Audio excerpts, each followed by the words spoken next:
എപ്പോഴാണ് ഘോരമായ മാരി അവിടെ മുഴുവൻ വരികയും അവിടെ പ്രളയമുണ്ടാവുകയും ചെയ്യുന്ന അവസ്ഥ വന്നപ്പോഴാണ് ഭഗവാൻ അണിവരളുകൊണ്ട് ആ ഗോവർദ്ധന പർവ്വതത്തെ ഉയർത്തി എല്ലാവർക്കും കുടയായി ചൂടിച്ചത് എന്ന് കഥ നമ്മൾ കേൾക്കുന്നു. പക്ഷെ ആ കഥയില് ഒരു വലിയ തത്വമുണ്ട്. രാധാകൃഷ്ണൻ പറഞ്ഞ ആ തത്വമാണ് ever growing tradition. It's not a fixed revelation. എവിടെയോ ആരൊക്കെയോ പറഞ്ഞു വെച്ചത് അവിടെ വെച്ച് നിർത്തിയല്ല. ഒരു പ്രമാണവും ഇല്ലാതെ നമ്മൾ ഒന്നിനെയും വിശ്വസിച്ചിട്ടുമില്ല. നമുക്ക് മുന്നിൽ പ്രത്യക്ഷമായ പ്രമാണം ഉണ്ടാകണം എന്നാണ് നമ്മുടെ വിശ്വാസം. അതിനുവേണ്ടി തപസ്സനുഷ്ഠിക്കണം ഓരോ വ്യക്തിയും. അത് ഈശ്വര ഭക്തിയുടെ കാര്യത്തിലായാലും ചുറ്റുപാടുകളെ പഠിക്കുന്ന കാര്യത്തിലായാലും. ഇതിനപ്പുറത്തൊരു സയൻസ് ഉണ്ടോ? നമ്മുടെ സ്കൂളിലും കോളേജിലും ഒക്കെ പഠിക്കുന്ന ശാസ്ത്രം ഇത് തന്നെയല്ലേ ശാസ്ത്രത്തിന്റെ വിശദീകരണമായി പറയുന്നത്? ഭഗവത്ഗീതയുടെ ഉപോദ്ഘാതത്തിൽ ഭഗവത്ഗീതയുടെ ഭാഷ്യത്തിന്റെ ഉപോദ്ഘാതത്തിൽ ശങ്കര ഭഗവത്പാദര് പറയും, അദ്ദേഹത്തിന്റെ ഒരു പ്രസിദ്ധമായ പറച്ചിലാണ്, ശീതോ അഗ്നി അപ്രകാശോ വ ഇതി ബ്രുവൻ ശ്രുതി ശതമപി ന പ്രാമാണ്യമുപൈതി. ശീതോ അഗ്നി, അഗ്നി തണുത്തതാണ് എന്ന്, അഗ്നിക്ക് പ്രകാശമില്ല എന്ന്, അപ്രകാശോ വ ഇതി ബ്രുവൻ ശ്രുതി ശതമപി, ഇങ്ങനെ പറയുന്നു എന്നിരിക്കട്ടെ, ശ്രുതി ശതമപി. ശ്രുതി സാധാരണഗതിയിൽ വേദം 4 ഉള്ളൂ നമ്മുടെ കണക്കിൽ. പക്ഷെ ഇവിടെ പറയുന്നു ഇനി ഒരു 100 എണ്ണം വന്ന് എന്നോട് പറഞ്ഞാലും ഞാൻ പറയും ന പ്രാമാണ്യമുപൈതി, പ്രമാണമില്ലാത്ത ആ കാര്യത്തെ ഞാൻ പിന്തുണയ്ക്കുന്നില്ല. ഇവിടെയാണ് ഞാൻ നേരത്തെ പറഞ്ഞ സർവേപ്പള്ളി രാധാകൃഷ്ണന്റെ ആ നിർവചനം. It's not a product, it is a process, it is not a position, it's a movement, it's not a fixed revelation, it's a never growing tradition. അതാണ് ഹിന്ദുധർമ്മത്തിന്റെ ഏറ്റവും വലിയ സവിശേഷത. ഇത് നമ്മളെ മുക്തിയിലേക്ക്, സമ്പൂർണ്ണ മുക്തിയിലേക്ക്, മോചനത്തിലേക്ക് നയിക്കുന്ന ഒന്നാണ്. ഈ ദർശനത്തിന്റെ സവിശേഷത അത് നമുക്ക് ഉൾക്കൊള്ളാൻ സാധിക്കണം. ഉൾക്കൊണ്ട് നമുക്ക് മുന്നോട്ട് പോകാൻ വേണ്ടി കഴിയണം.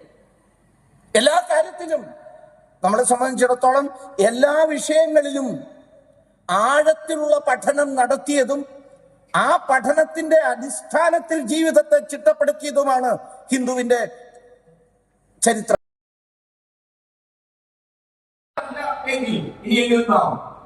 അതിന് തയ്യാറില്ലായെങ്കിൽ നമുക്ക് നേരിടേണ്ടി വരുന്ന വിപത്ത് വളരെ ഭയാനകമായിരിക്കും. ഞാൻ ഇവിടെ ഈ പ്രദേശത്ത് പ്രത്യേകമായി പറയേണ്ടതില്ല, നിങ്ങൾക്ക് ഓരോരുത്തർക്കും അതറിയാം. അതിന്റെ ഫലമായിട്ടാണ് ഇവിടെ നേരത്തെ വേദനിച്ചതുപോലെ വിലപിച്ചതുപോലെ ഹിന്ദു സമൂഹത്തിലെ കുട്ടികൾക്ക്, പ്രത്യേകിച്ച് പിന്നാക്ക വിഭാഗത്തിലെ കുട്ടികൾക്ക് വേണ്ടി ഇവിടെ ധർമ്മവും ചരിത്രവും നമ്മുടെ ഗീതകങ്ങളും നമ്മുടെ ഇതിഹാസവും പുരാണവും അതനുസരിച്ച് ജീവിക്കാൻ പര്യാപ്തമായ വിധത്തിൽ അവരെ നയിക്കുന്നതിന് വേണ്ടിയിട്ട് ആരംഭിച്ച വിദ്യാലയങ്ങൾ പോലും ഇല്ലാതെയാക്കി. അതിൽ മനംനൊന്ത് ഇവിടെ ഉണ്ടായിരുന്ന സന്യാസി വര്യൻ ഇവിടം വിട്ടുപോകുന്ന അവസ്ഥ പോലും ഉണ്ടായതായിട്ട് കേൾക്കുന്നു. ഇത് ആവർത്തിക്കേണ്ടതില്ല. എന്തിലേക്കാണ് വിരൽ ചൂണ്ടുന്നത് എന്ന് നമ്മൾ ഓരോരുത്തരും ആലോചിക്കുന്നു. ശ്രീരാമകൃഷ്ണാശ്രമത്തിന്റെ പ്രവർത്തനത്തിന് സന്യാസിമാര് വരാത്ത സാഹചര്യം ഉണ്ടായി എന്ന് പറയുമ്പോൾ ഞാൻ ഓർക്കുന്നത് ഭാരത വിഭജനത്തിനു മുമ്പ് ലാഹോറിൽ പ്രവർത്തിച്ചിരുന്ന ഒരു ശ്രീരാമകൃഷ്ണാശ്രമത്തിനെ കുറിച്ചാണ്. ലാഹോറിലായിരുന്നു അത്. ലാഹോറും പരിസര പ്രദേശങ്ങളുമൊക്കെ ഒരു പ്രത്യേക മതവിഭാഗത്തിന്റെ വക്താക്കൾ കയ്യിൽ ഒതുക്കി കഴിഞ്ഞപ്പോ, വിഭജനത്തിൽ ലാഹോർ സ്വാഭാവികമായും പാകിസ്ഥാനിൽ പെട്ടുപോയപ്പോ, അവിടെ അന്ന് മഠാധിപതിയായിരുന്ന മഹാനായ, പിൽക്കാലത്ത് രാമകൃഷ്ണ പ്രസ്ഥാനത്തിന്റെ അന്തർദേശീയ അധ്യക്ഷനായി മാറിയ, നമുക്ക് കേരളീയർക്ക് പ്രത്യേകിച്ച് ഒരു അഭിമാനം പോലെ, അഹങ്കാരം പോലെ നമ്മളൊക്കെ എപ്പോഴും ഓർക്കുന്ന പരമപൂജനീയ രംഗനാഥാനന്ദ സ്വാമി അന്ന് അവിടെ മഠാധിപതിയായിരുന്നു. അവിടം വിട്ട് അദ്ദേഹത്തിന് ഭാരതത്തിലേക്ക് പോരേണ്ടി വന്നു. എന്തുകൊണ്ട് പോരേണ്ടി വന്നു? സാഹചര്യം പറയാതെ തന്നെ നിങ്ങൾക്ക് ഓരോരുത്തർക്കും അറിയാം. അവിടെ അവരുടെ ചുറ്റുപാടിൽ ഹിന്ദുക്കളുടെ എണ്ണം കുറയുന്നതോ അവശേഷിക്കുന്ന ഹിന്ദുക്കൾ ഒരുമിച്ച് നിൽക്കേണ്ടതിന്റെ ആവശ്യത്തെക്കുറിച്ചോ ഒന്നും ആലോചിച്ചൊരു പരിഹാരം കാണാൻ ശ്രമിക്കാത്തതിന്റെ ദുരന്ത പരിണാമമാണ് അവിടെ സംഭവിച്ചത്. ഏറ്റവും വലിയ ദുരന്തം. ഹിന്ദുക്കൾ ഇതിനുവേണ്ടി മാത്രമാണ് ഒരുമിക്കേണ്ടത്. സൃഷ്ടിക്കാൻ സാധിക്കാത്ത അവസ്ഥ ഉണ്ടാവുകയാണ്. ലോകം മുഴുവൻ വളരെയേറെ ശ്രദ്ധയോടുകൂടി ഹിന്ദുധർമ്മത്തിന്റെ മഹത്വത്തെ കുറിച്ച് പഠിക്കാൻ ശ്രമിക്കുമ്പോൾ നമ്മളിവിടെ ഹിന്ദു നാമധാരികൾക്ക് അത് പഠിക്കണോ വേണ്ടയോ എന്നതിനെ കുറിച്ച് സംശയമാണ് ഉണ്ടാകുന്നത്. ലോകം മുഴുവൻ ശ്രദ്ധയോടെ നമ്മളിലേക്ക് നോക്കുന്നു. നേരിട്ട് ഈ ഹത്തായ സമ്മേളനത്തിന്റെ സമാപന സമ്മേളനത്തിൽ നമ്മൾ തിരിച്ചറിയണം എന്ന ബോധ്യം ഉണ്ടാകുന്ന ഒരു വിനീതമായ പ്രാർത്ഥന മാത്രമാണ്, ഒരു അപേക്ഷ മാത്രമാണ് ഞാൻ ഈ പറയുന്നതിന്റെ ഉള്ളിൽ ഉള്ളത്. ഹിന്ദുവിന് ഞാൻ തുടക്കത്തിൽ സൂചിപ്പിച്ചതുപോലെ ഹിന്ദുത്വം എന്ന് പറയാൻ പോലും അവകാശം ഇല്ലാതെയായിരിക്കുക. ഹിന്ദുത്വം, ചില ആളുകൾ ഹിന്ദുത്വം എന്ന് പറയുന്നതിന് വർഗീയമാണ്, മതമൗലികവാദമാണ് എന്ന് നമ്മളെ കൊണ്ട് പറഞ്ഞു പഠിപ്പിച്ച് നമുക്കും തെറ്റിദ്ധാരണ ഉണ്ടാവുകയാണ്. അങ്ങനെ പറയാൻ പാടുണ്ടോ എന്ന് നമ്മളും സംശയിക്കുകയാണ്. അടുത്ത കാലത്ത് നമ്മൾ കേൾക്കുന്ന ഒരു വലിയ ആഖ്യാനമാണ്, അല്ലെങ്കിൽ നെറേറ്റീവാണ്.